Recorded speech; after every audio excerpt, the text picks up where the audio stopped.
Halo sahabat Logis, kembali lagi bersama kita di sini podcast Logis. Oke, teman-teman sekalian, hari ini kita akan berbicara tentang hal yang spesial tentunya, tentang pendidikan ya. Bintang tamu yang kita hadirkan hari ini sangat inspiratif teman-teman. Latar belakangnya juga beliau adalah seorang inspirator bagi saya pribadi dulu. Karena kita dulu mempunyai hubungan yang baik ya sebagai senior dan junior teman-teman sekalian. Jadi beliau ini sudah mempengaruhi saya sedikit atau banyaknya untuk menjadi seorang pengajar. Seperti itu. Oke teman-teman sekalian, bicara logis kita kasih paham. Oke, apa kabar Mr. Ajis? Oke, baik Mr. Uyi. Oke, terima kasih udah datang ke podcast kita. Ya sebelum nggak diundang juga kita pasti datang. Iya datang sendiri ya ke Jelangkung ya. Karena kan silaturahmi itu kan. Bener, nomor satu bener-bener. Tapi by the way kita dulu sering ketemu Mr. Ajis ya. Sekarang kita dipertemukan lagi di sini ya. Ya kalau dulu kan ketemunya di bawah pohon. Iya sekarang Sekarang mah di bawah apa nih? di bawah naungan pendidikan lah ya. Oke Mr. Ajis, nah kita ini sekarang sudah menjadi podcast yang terbaik era sekarang ya, versi kita. Teman-teman sahabat Logis sekarang sudah menginjak ke episode 6 Mr. Ajis. Kayak gitu pembahasan kita ya seperti biasa aja tentang pendidikan, tentang potensi anak-anak. Nah sekarang kita akan bahas tentang Mr. Ajis nih. Karena bagi saya Mr. Ajis adalah seorang yang sangat menginspiratif tentunya bagi nanti anak-anak Global Indonesia School ataupun di luarnya nanti. Oke Mr. Ajis, langsung aja kali ya kita ngobrol tentang siapa sih Mr. Ajis gitu ya. Kan yang saya ketahui dulu adalah seorang mahasiswa, seorang ketua BEM Fakultas Ilmu Pendidikan di Untirta tentunya. Jadi senior saya juga. Nah sekarang menjadi seorang pengajar yang di sekolah Global Indonesia School juga di perguruan tinggi ya. Betul Mr. Ajis? Betul. Iya sekarang mengajar di mana saja Mr. Ajis kalau boleh tahu? Ya sebetulnya untuk kegiatan mengajar ya di dua tempat ya. Yeah. Pertama di sekolah dan kedua di kampus. Alhamdulillah dua sekolahan itu bisa dijalankan secara profesional. Oke. Ya karena kan tadi kita di kampus sudah dilatih mengenai manajemen waktu. Betul. Ya bagaimana membagi waktu itu sehingga tanggung jawab di sekolah dan di kampus bisa dijalankan dengan cukup baik. Oke. Mr. Ajis, sebelum kita jauh ngebahas tentang pendidikan ya. Sebelumnya Mr. Ajis sudah pernah terbayangkan belum sih menjadi seorang pengajar gitu loh. Kalau saya pribadi dulu memang saya tidak pernah terfikirkan untuk menjadi guru. Terus terang. Karena saya latar belakangnya kan bukan di pendidikan, saya di seni kan. Ya. Nah saya masuk di jurusan kesenian tapi fakultasnya pendidikan. Makanya dari itu salah satu saya juga menjadi seorang pengajar sekarang. Berkat Mr. Ajis juga ini dulu selalu motivasi saya ya kan. Nah, dulu apakah Mr. Ajis juga punya latar belakang yang sama seperti saya gitu loh. Oke, terkait latar belakang sebetulnya ya setiap orang memiliki latar belakang yang berbeda-beda ya. Nah, pertama pasti. garisnya itu. Terus sebelum saya membahas latar belakang ada hal yang penting yang harus disampaikan. Oke, apa nih? Nah, yang pertama bahwa hidup itu adalah dinamis. Betul. Ya. Jadi yang paling baik itu adalah orang-orang yang bisa menyesuaikan dengan kebutuhan kita. Sepakat. Ya, entah itu secara hal yang sederhana ataupun hal yang sangat luar biasa. Nah, untuk menjadi seorang pengajar sebetulnya kalau di keluarga sih sudah banyak. Jadi keluarga itu concernnya di pendidikan dan kesehatan. Oke. Ya, jadi di pendidikan cukup banyak dan di kesehatan cukup banyak. Oke. Nah cuma saya sih tidak terpikirkan sebetulnya ingin menjadi seorang pendidik. Karena memang awalnya itu ingin menjadi seniman. Sama seperti. Wah gila, jangan dong, saingan nanti kita. Nah itu ditandai dengan apa? Dengan beberapa hal selama perkembangan di pesantren. Di Daerah Kolam. Iya. Ya jadi di Daerah Kolam itu memang saya mengikuti pramuka, organisasi. Di pramuka itu saya minatnya lebih ke kesenian seperti membuat graffiti, doodle art ya. Terus juga membuat desain logo. Dan pada momentum yang paling terakhir saya dipercaya untuk memegang lomba desain logo. Pada waktu itu saya inget banget di mana ya, di Darussalam Gontor. Jadi Darussalam Gontor itu event tahunan pramuka se-Indonesia, tapi hanya cakupan pondok pesantren. Oke, I see. Ya, nah alhamdulillah di sana saya pernah menjuarai juara 1 desain logo senasional. Nah itu lomba solo itu? ya, Atau per kelompok? Solo. Desain logo kan solo, Oke, tidak mengaitkan ke orang-orang yang lain. Oke. Ya banyak juga kan perlombaan yang bersama orang-orang lain kan seperti latihan baris berbaris segala macam itu kan berkelompok. Tapi kalau lomba ini itu personal. Pribadi ya. Nah akhirnya dari situlah tumbuh minat menekuni seni. Nah setelah lulus sebetulnya saya sempat bercerita dengan orang tua saya. Oke. Ya saya bilang lah, mah kayaknya saya pengen masuk kesenian. Pengennya ke seni rupa karena yang dekat sama situ kan sebenarnya seni rupa. Betul. Cuma waktu itu belum ngebaca juga perkembangan digital di tahun 2014 itu. Ternyata kan seni dalam penggunaan seni digital itu cukup masif kan era sekarang. Betul, iya. Sebetulnya kalau saya bisa apa ya membuat seni dalam bentuk digital entah itu desain logo ataupun yang lain itu kayak menarik diterapkan di zaman sekarang. Oke. Ya kan. Akhirnya saya menyampaikan kepada orang tua dan orang tua kurang berkenan sebetulnya untuk menjadi Seniman lah ya. Seniman karena ya banyak pertanyaan gitu ya dari orang tua. Kamu bagaimana nanti cara bergaulnya, berpakaian seperti apa menjadi seniman. Jadi brandingnya masih seperti itu. Saya rasain itu. Ya kan? Oke. Padahal kan terkait pakaian, terus juga pergaulan itu kan kembali lagi ke dalam karakter pribadi. Iya dong, jelas. Mungkin mengenal orang-orang seni misalkan dengan perspektif seperti itu ya hanya sebatas pandangan umum saja, bukan menjadi pandangan khusus. Cuma kan ya saya selalu menekankan dalam diri apapun yang diinginkan orang tua itu merupakan clue yang disampaikan oleh Allah. Wow, mantap. Itu Oke. yang paling garis bawah. Jadi walaupun sudah menjelaskan tapi kurang berkenan orang tua, akhirnya saya harus merubah jalan itu. Ya sehingga tadi yang saya sampaikan di awal bahwa perkembangan kita adalah perkembangan yang dinamis. Jadi harus direspon dengan perkembangan yang sangat cepat itu. I get the point.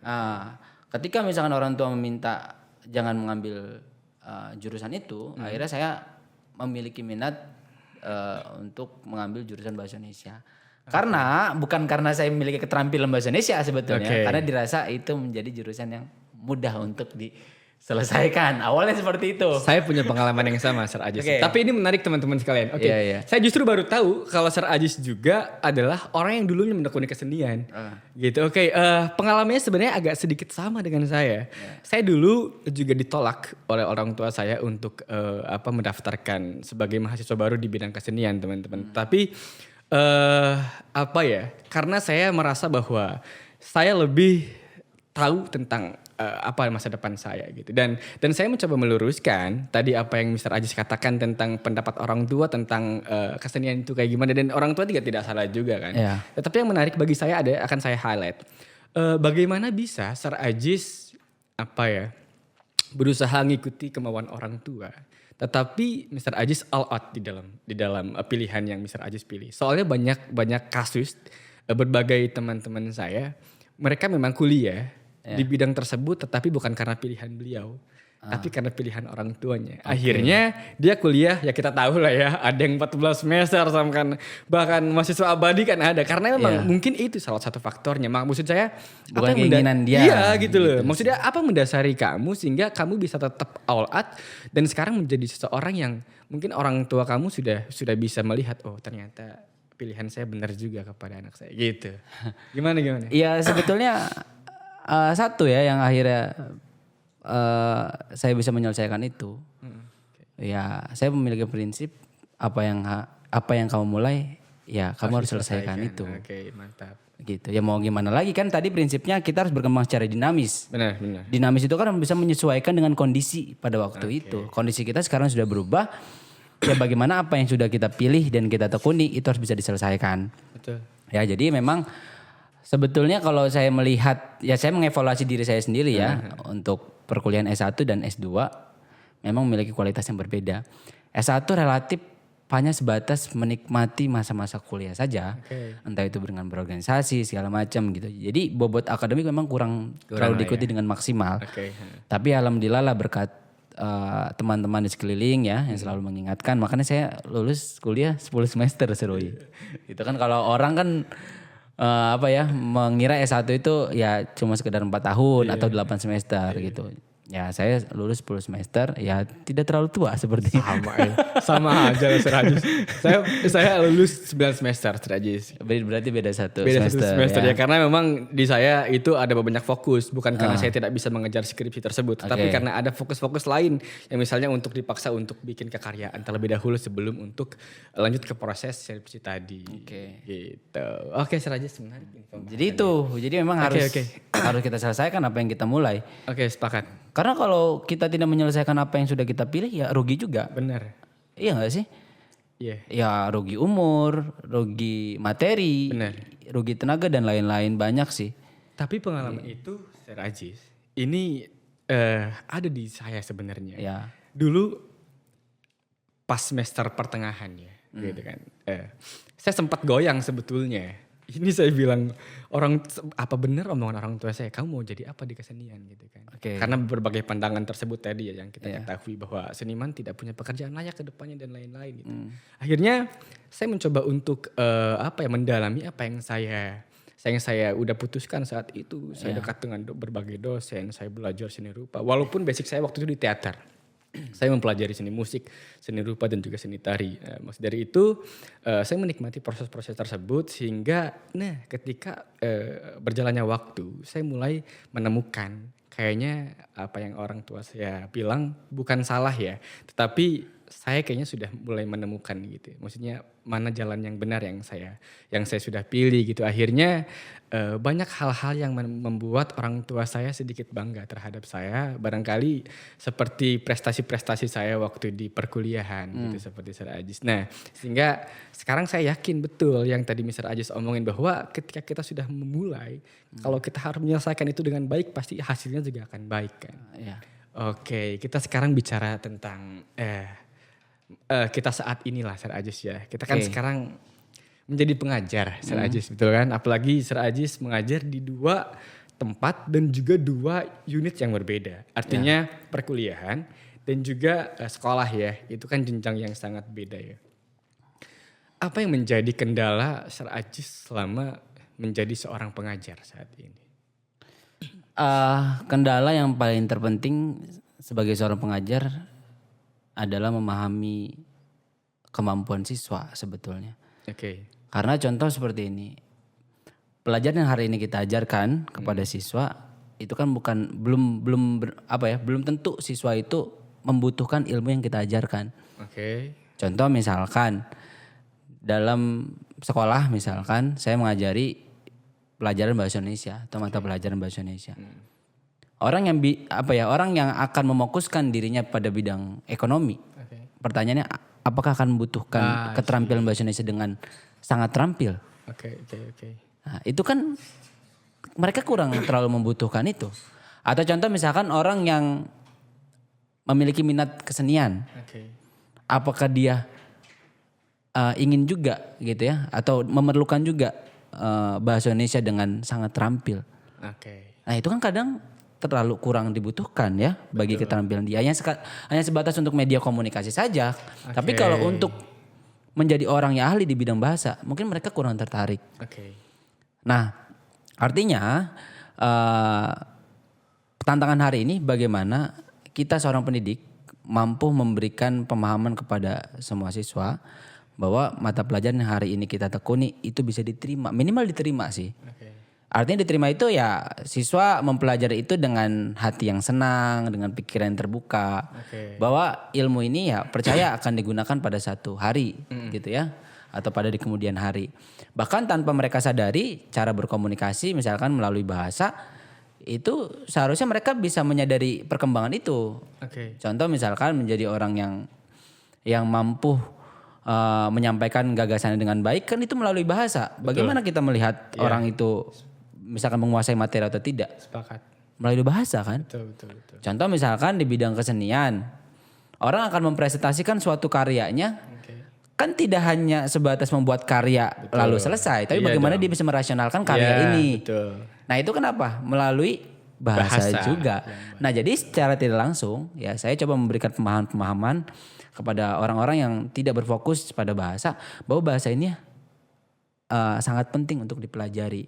Oke. Nah itu, nah dan ada lagi gitu. Sebetulnya kan tadi ya kendalanya itu tadi kan menyadarkan seseorang Oke. bagaimana dia mencintai apa yang hari ini kita ajarkan. Nah itu yang sulit. Oke. Karena semua orang belum tentu membutuhkan bahasa Indonesia. Betul. Nah sedangkan kita dituntut dan bisa memaklumi juga hari ini dengan kondisi pelajaran yang apa ya mengembangkan minat tadi ya. Oke. Minat orang beda-beda. Benar. Sedangkan kita apakah misalkan seorang guru ketika minat seseorang itu beda lalu kita tidak mengajarkan mata pelajaran yang hari ini kita tekuni? Kan enggak juga. Ya kan? Artinya kita harus bisa masuk ke berbagai macam kebutuhan seseorang itu dan bagaimana mereka mencintai pelajaran hari ini kita. Oke, saya dapat tekuni. poinnya. Saya coba mengambil poin dari Sir Ajis ya. Ya. Berarti kalau kita bisa simpulkan adalah ini terkait sistem ya Sir Ajis sebetulnya. Kan sekarang di kurikulum Merdeka itu kan sudah ada pilihan betul kan? Ya. Tapi ketika sudah kelas 11 itu kan kalau nggak salah ada IPS, IPA dan bahasa. Iya kan? Nah itu kan baru. Dan IPS IPA juga dibagi lagi kan? Iya ada sih. matematika, ada kimia, iya, bener. terus IPS-nya nanti ada sosiologi, Iya. ada ekonomi gitu. Iya. Itu masih banyak pembagian lagi. Sebetulnya itu bisa timbul pertanyaan ya. Maksudnya kenapa dibuat sistem seperti itu? Kalau di kesenian, ada di kesenian. Saya nggak tahu kalau di pelajaran lain ada atau enggak. Di kesenian, di SMK itu atau SMA, sudah ada jalur khususnya untuk orang yang khusus belajar kesenian. Ya. Ya kan? Namanya SMKI. Itu sudah ada beberapa di Bandung, di Jogja, di kota-kota besar itu pasti ada. Jadi mereka masuk SMK atau SMA itu sudah fokus ke satu jalur yang akan dia tempuh selamanya. Oke. Ibaratnya gitu. Jadi dia sudah tidak lagi terbuang dengan waktu yang Mr. Ajis tadi katakan. Entah dia suka matematik atau tidak. Jadi dia sudah tidak pelajari itu. Nah bagi Mr. Ajis, sistem yang seperti apa? A kah atau yang B yang tadi saya baru katakan yang paling pas sebetulnya untuk ya sebenarnya kayaknya itu bisa jadi referensi gitu loh untuk kurikulum kita yang baru kan itu berandai-andai. Siapa tahu kan nanti jadi menteri pendidikan kan Mr. Ajis kan. Ya kan? Amin. Bisa membedah soal ini gitu loh. Tapi betul juga. Soalnya saya juga mengalami bahwa dulu bagaimana bisa seorang siswa untuk menangkap semua mata pelajaran dalam waktu 1 hari. Iya. Betul? Nah, sedangkan satu pelajaran saja kita dituntut untuk memahami satu tema misalnya. Nah, untuk memahami satu tema saja dalam satu pelajaran itu kita terasa sulit, apalagi kita harus memahami 4 pelajaran dari tema tersebut. Ya. Iya kan? Dan parahnya terkadang banyak guru yang ketika misalkan siswa itu tidak mampu memahami dengan baik ya. Ya mungkin kan karena kualitasnya bukan di bidang itu. Betul. Itu diberikan berbagai macam treatment yang menurut saya itu memberatkan murid. Nah, itu bahaya. Benar. Gitu. Ya. Artinya guru itu bagi saya dia tidak bisa melihat gitu kecenderungan anak ini kemana kan. Harusnya kalau kita di seni kan santai-santai aja kan. Makanya seni kan bagi saya adalah mata pelajaran hiburan gitu. Bagi lu yang misalnya nggak suka di bidang-bidang itu ya treatmentnya ke seni lah gitu loh. Iya. Biar ngebuang pusing itu ke seni kan itu kan seni kan tanpa menghafal rumus dan lain-lain kan gitu kan. Iya. Ya contoh sederhananya misalkan anak seni, contoh anak seni rupa misalkan dituntut untuk kesenian mengenai dance misalkan. Oke. Kira-kira Pusing sulit ya? nggak? Itu dari satu unit aja tuh ya, seni doang gitu ya. Iya benar. Dalam satu induk seni aja kita ternyata membutuhkan pemokusan atau penjurusan. Iya, lintas kesenian lah ya. Nah, jadi untuk pertanyaan tadi sebetulnya kalau saya lebih ke sistem yang seperti apa? Yang pertama memang kita juga harus menyesuaikan dengan kondisi sosial budaya yang ada di Indonesia dulu. Oke. Ya kalau kita pengen mengadopsi kurikulum di luar ya tentu kita harus mengadopsi juga kebutuhan yang ada di Kita ya. kebutuhan yang ada di Indonesia dulu. Atau minimal budaya-budaya di Indonesia kita masih bisa menjaga itu. Contoh mungkin kalau dalam universitas ada namanya mata kuliah dasar atau MKDU. Betul.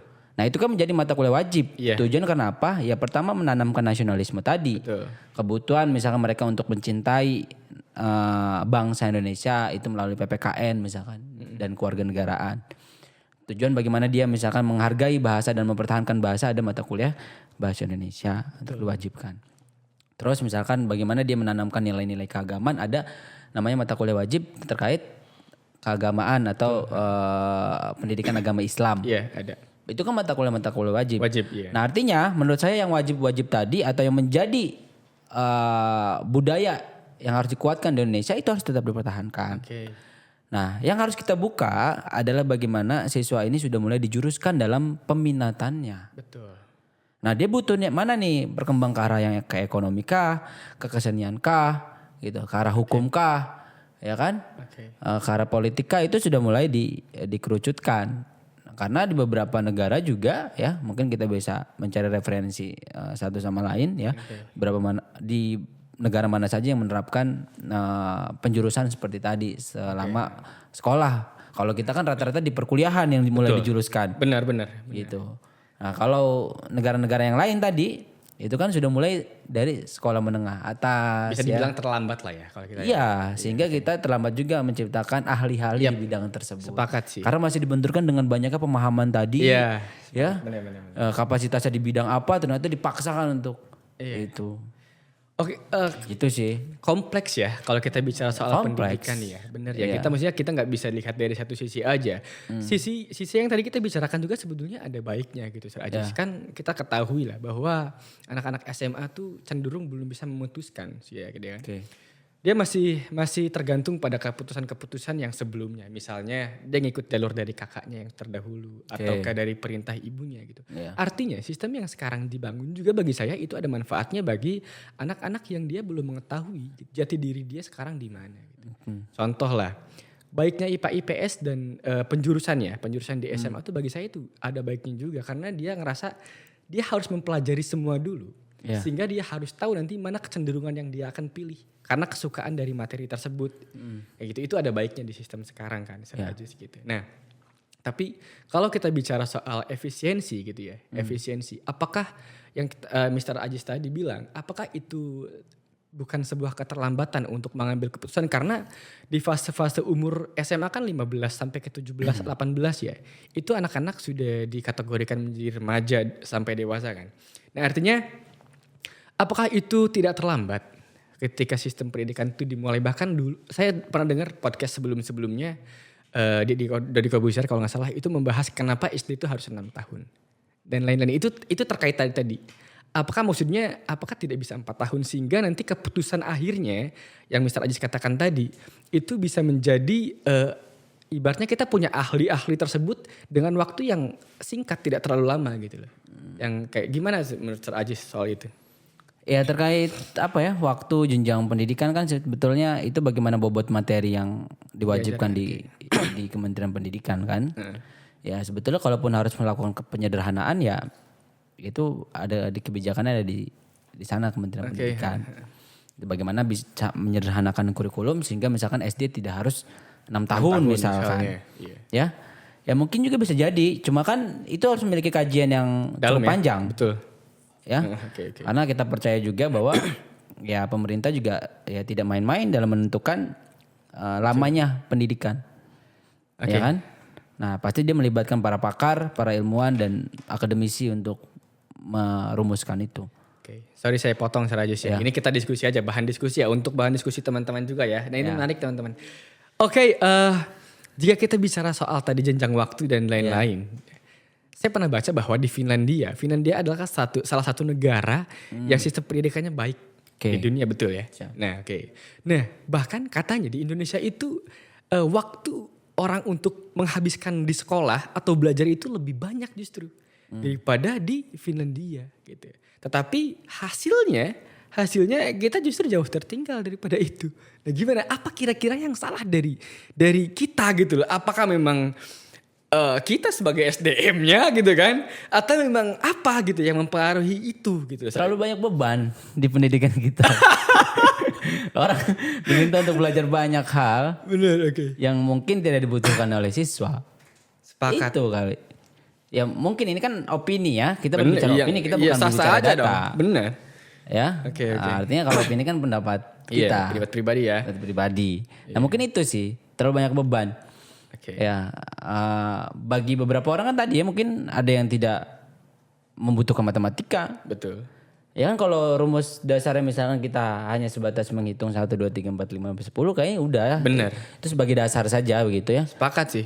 Ya, orang misalkan akhirnya dipaksa untuk sampai mempelajari aljabar segala macam itu bagi orang-orang yang tidak membutuhkan hitung-hitungan itu kan. Iya. Paham. tidak dibutuhkan juga atau di konteks yang lain ya. Betul. Gitu. Ya, itu menjadi tantangan memang bagi siswa Betul. di Indonesia ini. Memorinya seberapa tapi kita diminta banyak memasukkan berbagai macam bidang tadi. Oke, ngerti. Gitu. Akhirnya betul sih. Teman-teman mungkin juga udah bisa mikir ya dari obrolan kita teman-teman tadi kan. Maksudnya ini bisa jadi evaluasi buat semua ya, buat kita sendiri juga pribadi bahwa ya penting kita memiliki lingkungan juga aja sebetulnya. Iya. Maksudnya lingkungan keluarga juga adalah salah satu faktor yang paling penting untuk menentukan anak itu menjadi pribadi yang mampu untuk membaca situasi. Ya contoh, misalnya kan ada beberapa sekarang kan yang lagi zaman-zaman homeschooling kan. Karena dia rasa memang pendidikan formal tidak begitu penting katanya karena hanya formalitas dan lain. Tapi bagi saya juga itu tidak benar juga sih. Pendidikan formal juga penting tentu. Tetapi yang menjadi masalah sekarang adalah yang kita lagi highlight banyak-banyak kan ya adalah tentang kurikulumnya gitu kan. Tapi kalau kita ngebahas tentang kurikulum mungkin gak habis-habis karena kan kita setiap ganti menteri aja kita ganti kurikulum kan. Bentar lagi ganti menteri nih. Bisa jadi ganti kurikulum lagi kan. Ya makanya itu akan menjadi pembahasan yang akan habis-habis Aziz. Oke. Bagi saya adalah ini opini saya pribadi ya, bukan siapa-siapa ya nggak berhak didengar juga. Tapi ini kayaknya menjadi obrolan yang menarik gitu. Maksudnya ya kita sepakati kurikulum yang sudah ada. Bagi saya kurikulum 13 juga sudah bagus Aziz. Maksudnya anak-anak tidak ditekan untuk belajar. Maksudnya kurikulum merdeka kan kita memerdekakan anak-anak dalam belajar ya. Gitu kan berbeda dengan Kurtilos yang bla bla gitu kan. Dari segi buku paket dan lain-lain saja kita kan sekarang sudah begitu minim ya. Dulu kan kita dipaksa untuk sekarang kita lebih dipres lagi dalam hal itu gitu. Nah, artinya adalah bagi saya selain dari kurikulum, saya merasa bahwa seorang pendidik juga sangat penting untuk menentukan gitu. Anak-anak kita bisa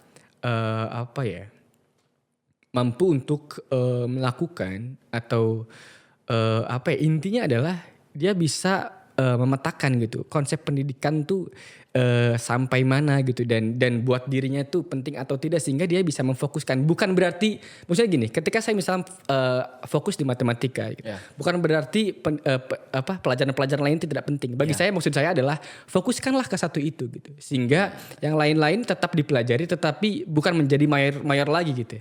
Nah itu kan yang sekarang juga banyak belum dilakukan oleh anak-anak yang saya lihat anak-anak selalu kayak memprioritaskan semuanya. Jadi sehingga ya dia belum mengetahui gitu loh, Sir Aziz. Iya kan? Ya akhirnya fokusnya kabur. Kabur benar. Dia tidak tahu akan hal seperti apa, semua dituntut.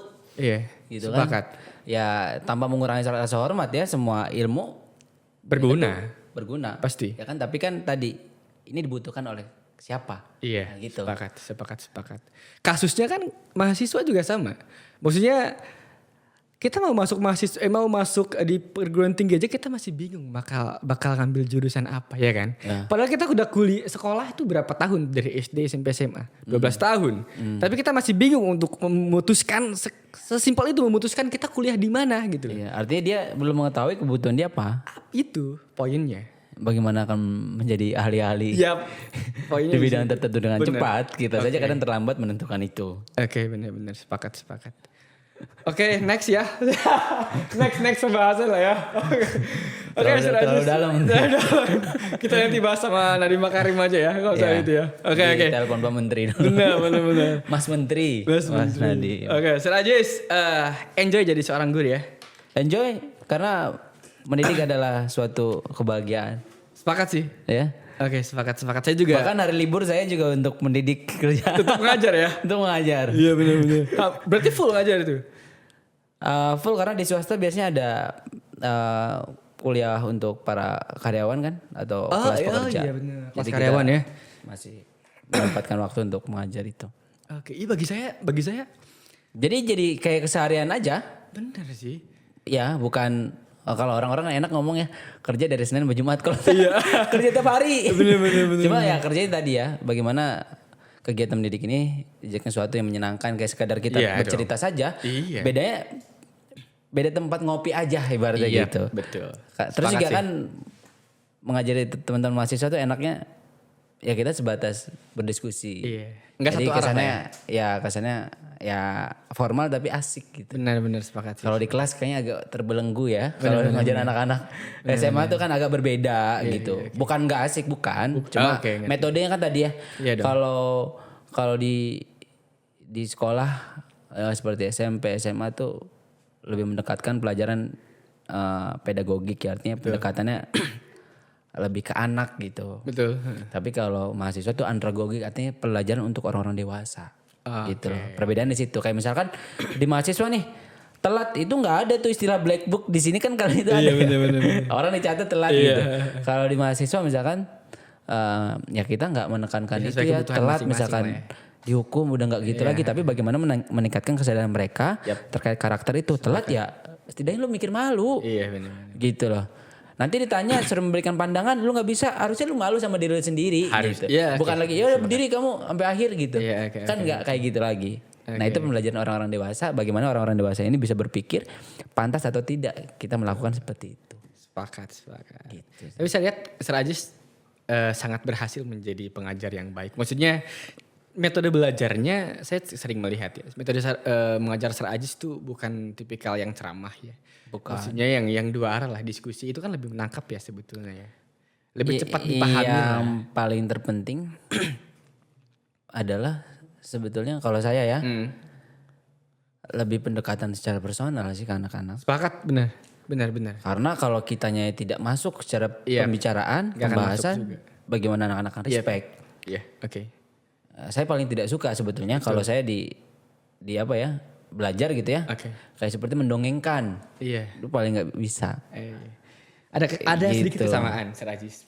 Soal metode saya juga seperti itu sih, kayak yang mengajar kita tidak perlu terlalu tegang atau yang terlalu serius karena ya bidang kita juga tidak serius itu sih ya soalnya kali ya. Jadi kita tangkap dulu si feel atau perasaan anak-anak sehingga anak-anak juga bisa menangkap apa yang kita sampaikan nanti ya gitu. Oke. Nah itu sih, jadi ya tadi ya lebih ke friendly aja sih. Betul.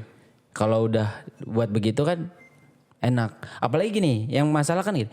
Anak-anak sekolah contoh. Dia masuk jam berapa? Jam 7. Pulang jam berapa? Jam 3 lewat lah ya. Jam 3. Ya jam 3 ya. Iya. Istirahat berapa kali? 2 kali. Berapa jam? 15 menit. Dikali 2 30 menit lah ya. Ya misalkan ya anggaplah 30 menit ya mereka istirahat. Kayaknya istirahat setengah jam deh. Oh setengah jam ya? Istirahat pertama setengah jam, istirahat gitu, kedua sorry. setengah jam. Iya Berarti gitu. kan hitungannya sejam dong. Mereka Iya, istirahat oke, dalam oke. satu hari itu. Iya. Dari jam 7 ke jam 3 berapa jam? Dari jam 7 ke jam 3 ya sekitar 6 jam, 7 jam ya. 8, 9, 10, 11, 12, 1, 2, 3, 8 jam. Iya kan? 8 jam mereka dipotong anggaplah istirahat sejam. 1 jam, Berarti ya. 7 7 jam jam. mereka bayangkan mereka diminta siap untuk mendengarkan materi. Untuk menerima ya. Untuk menerima materi 7 jam loh. Eh, Itu bukan waktu yang sebentar. kebayang ya saya sih. Kebayang. Nah, terus saya itu tujuan friendly adalah untuk apa? Biar mereka itu sebenarnya menghindari apa ya? Capeknya pikiran dia. Oke. Kalau kita misalkan dibawa pelajaran itu dengan enjoy. Oke. Kalau kitanya udah bete masuk, orang udah pasti ngantuk. Iya dong, Kalau jelas. pelajaran awal mungkin enak. Iya. Kalau pelajaran di tengah-tengah atau di Lagi akhir, di akhir ya. orang udah mumet. Benar sih. Dan itu bagaimana kita bisa menengahi atau membahagiakan mereka. Konsentrasi juga udah beda, udah mau pulang aja Iya, dia. terus juga bagaimana kita mencari persoalan yang relate dengan kondisi mereka sehingga mereka merasa senang dan tertarik membahas hal-hal itu. Oke. Nah makanya itu sih ke friendly itu mempertahankan itu. Makanya saya itu paling suka gitu ya, bukan paling suka, paling memperhatikan kondisi kelas itu. Ini jangan sampai ada yang loyo atau tidur, Oke. gitu. Berarti pegang satu-satu ya. Nah kalau udah ada yang seperti itu berarti kita sudah mulai tidak masuk tuh ya dalam hal personal tadi. Betul. Bagaimana membangkitkan semangat siswa. Betul. Ya, makanya kalau ada yang udah kadang saya lihat orang yang agak ngantuk-ngantuk gitu ya wajar mereka capek. Wajar. Itu langsung saya kontak mata atau langsung kontak pembicaraan ke dia. Oke, Entah itu menanyakan ya Iya. atau sekedar menyapa Betul. gitu. Nah itu metode agar mereka juga merasa siap Merasa tersentuh lagi ya. gitu ya, Oke, segar lagi. oke. Nah itu sih. Seru ya. Saya juga ngerasa bahwa jadi guru seru sih Sir Ajis. Menyenangkan aja gitu. walaupun kita kadang-kala juga kan ada masalah-masalah ya, tapi itu terlewati bagi saya ngelihat, apalagi ketika anak murid kita sudah berhasil ya, barangkali Sir Ajis juga punya anak murid, wah itu rasanya senang banget ya. Tetapi Sir Ajis, fun fact ya, fact ya. Saya kan ngajar di SD sekarang, ya kan, di Global Indonesia School, di SD-nya gitu. Saya bukan mewawancarai, kayak tadi Mr. Ajis, saya ngajak ngobrol di dalam pelajaran tentang cita-cita sederhana. Mereka rata-rata cita-citanya tinggi banget, Sir Ajis. Ya. Ada yang jadi engineer, ada yang jadi presiden dan lain-lain. Tapi yang herannya adalah, Mr. Ajis, tidak ada 1% sih dari 100% itu, ada 1% sekitar 2 orangan dari beberapa ratus orang itu yang menjawab menjadi guru. Karena latar belakang orang tuanya ternyata juga guru. Maksud saya, apa yang mendasari anak-anak tidak tertarik untuk menjadi guru? Padahal menjadi guru sangat asik banget kan bagi saya gitu kan. Apa kira-kira yang mendasari itu, Sir Ajis? Serius bagian itu. Bagi saya asik. Bagi saya sih asik menjadi guru ya. Maksudnya fun. Apalagi ketemu anak kecil tuh kayak masalah-masalah tuh hilang aja, Sir Ajis. Kita ketawa dan lain-lain gitu. Ya bagi orang yang memiliki jiwa sosial tinggi pasti menjadi guru adalah membahagiakan. Tapi ya mungkin tidak semua orang juga. Oke. Karena kan menjadi guru itu kan berhubungan dengan orang banyak. Betul. Ya kan? Ya kalau tidak memiliki jiwa sosial bagaimana dia akan berinteraksi? Oke. Nah, terus lagi kenapa mungkin hari ini banyak orang yang tidak tertarik untuk menjadi guru? Yang pertama jaminan kehidupan sebetulnya. Sepakat. Ya orang mengejar cita-cita buat apa sih? Iya betul. Kalau tidak bertanggung jawab untuk diri sendiri dan keluarga. Ya, poinnya udah dapat. Kita bukan berbicara ikhlas dan tidak ikhlas, kita bukan di situ lagi. Betul. Ya contohnya gini deh, sangat realistis lah seorang guru misalkan mempertanggungjawabkan mengenai kesejahteraannya. Oke. Ya. Atau jaminan hidupnya. Iya. Sangat wajar. Wajar dong. Karena dia bertanggung jawab pada diri sini dan keluarganya. Oke. Iya kan? Bagaimana kita akan memberikan nafkah ke keluarga? Betul. Kita tidak bisa disejahterakan. Betul. Nah kan itu. Jadi sangat wajar lah rasanya. Wajar. Misalkan hari ini tidak banyak orang yang minat menjadi guru. Gitu loh. Terus sejahtera tidak disejahterakan gitu. Kan banyak ya di sekolah-sekolah di luar sana gitu. Yang gaji guru aja masih relatif kurang gitu. Betul. Ya. Oke, sorry saya cut Mr. Ajis ya. Nanti biar netizen aja yang jawab di kolom komentar. Kenapa siswa-siswa pada gak tertarik jadi guru ya? Kita rame di kolom komentar YouTube guys. Dan juga Instagram guys, ada official guys. Oke, terakhir Mr. Ajis, ini ada beberapa buku karya Mr. Ajis ya. Boleh saya lihat ya? Boleh. Oke. Judulnya adalah membangun superioritas pelajar dalam berbagai aspek. Menarik ini ya. Bangun superioritas. Ini ada berapa halaman ini Mr. Ajis? Kurang lebih berapa ini? 160. Wow, luar biasa. Berarti tolong jelasin dong, ini buku siapa dan tentang apa isinya? Ini buku karangan anak-anak SMA ya, Global Indonesia School. Oke. Ini tahun ketiga saya mengajar. Oke. Ya, jadi setiap tahun memang saya memiliki prinsip untuk memiliki karya atau luaran dalam pembelajaran. Jadi kan sebenarnya sederhana sih. Saya sayang gitu melihat tugas-tugas siswa yang dikerjakan secara serius, tapi tidak memiliki legalitas. Atau hasil yang bisa dipublikasikan oleh banyak orang. Nah, yang minimalnya adalah beberapa. Ya, saya berkomitmen setiap tahun harus bisa menghasilkan karya. Tujuannya pertama untuk mengembangkan karya anak-anak, terus kedua juga membantu akreditasi sekolah. Betul. Karena ini karya kolaborasi antara guru dan siswa sangat membantu dalam nilai atau borang akreditasi. Oke, betul. Itu nilainya cukup tinggi. Membantu ya. Apalagi ini ber-ISBN loh. Oh, oke. Ini tembus ber-ISBN, kodenya juga bisa dilihat di belakang ya, itu udah ada. Gitu. Artinya diakui secara nasional. Oke. Nah, jadi bukan diterbitkan dengan sebatas diterbitkan oleh penerbit saja, tapi diakui juga oleh nasional. Karena kan ada ISBN-nya. Nomor indukan di sana. Ini berarti seluruh siswa atau siswa-siswa terpilih aja yang masuk dalam buku itu? Seluruh siswa. Oh, seluruh siswa. Kalau kita nanti berpikir seluruh siswa berarti ada yang berkompeten dan tidak berkompeten dong. Oke. Kalau ada pertanyaan seperti itu misalkan. Betul. Nah, karya ini dibuat memiliki proses yang cukup lama karena seperti kalau mahasiswa udah ada bimbingannya. Betul. Sama halnya dengan karya ini. Betul. Ini menjadi karya yang mungkin di benak siswa juga cukup lama gitu karena ada beberapa orang yang direvisi nanti balik lagi revisi. Jadi minimalnya karya ini standarnya adalah layak baca dan memiliki informasi yang cukup baik di dalamnya. Jadi tujuannya itu kalau dibilang karya ini keren banget ya itu kan perspektif personal. Masing-masing bagaimana subjektif seorang, lah ya. Subjektif. Yang paling terpenting kan ada pesan. Nah pesan-pesan itu ya saya lihat di tulisan ini banyak yang disampaikan oleh satu orang. Satu orang aja misalkan menyampaikan 3 pesan berarti kalau dikali ada 10 orang aja sudah 30 pesan. Okay. Nah itu bagusnya. Tapi isinya apa? Spill dikit dong. Isinya Ini kan judulnya tentang membangun buku itu. superioritas pelajar. Oke. Jadi superioritas itu adalah kekuatan pelajar dalam membangun kepribadiannya. Oke. Jadi ada 3 sektor yang saya bagi waktu itu temanya. Pertama, bagaimana siswa ini dapat berkembang melalui hubungan dia dengan guru. Jadi maksud dia hubungan dia dengan guru ini akan menciptakan sesuatu yang luar biasa atau tidak? Perspektifnya seperti apa?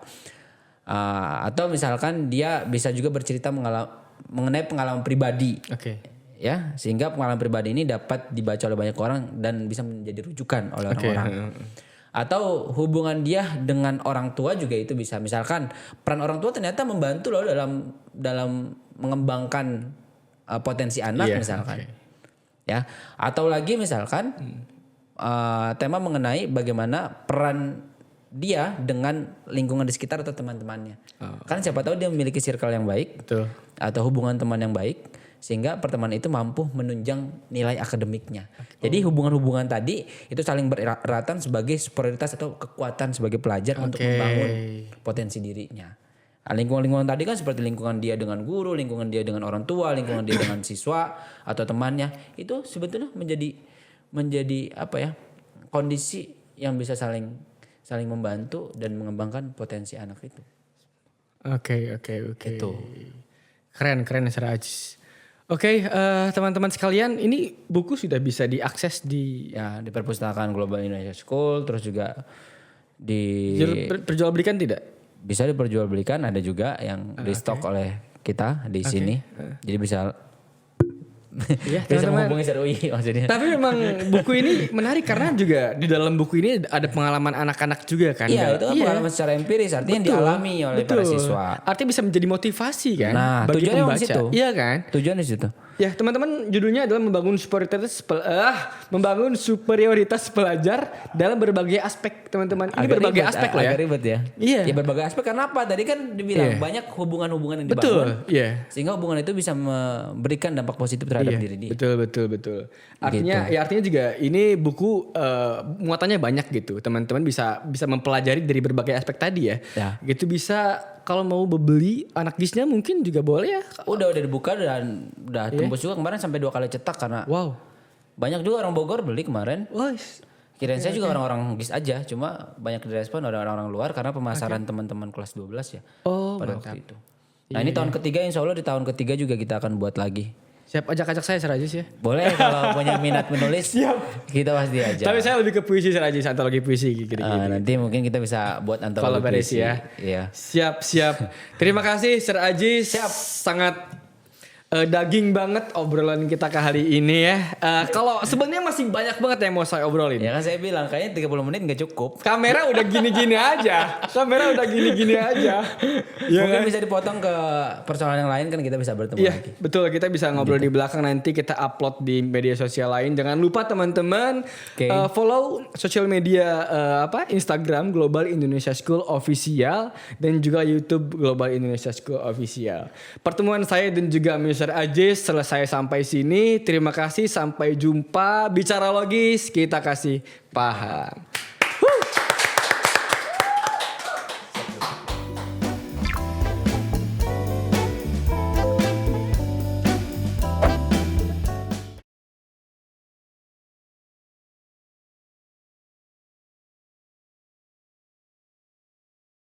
Please like, subscribe Global Indonesia School YouTube channel.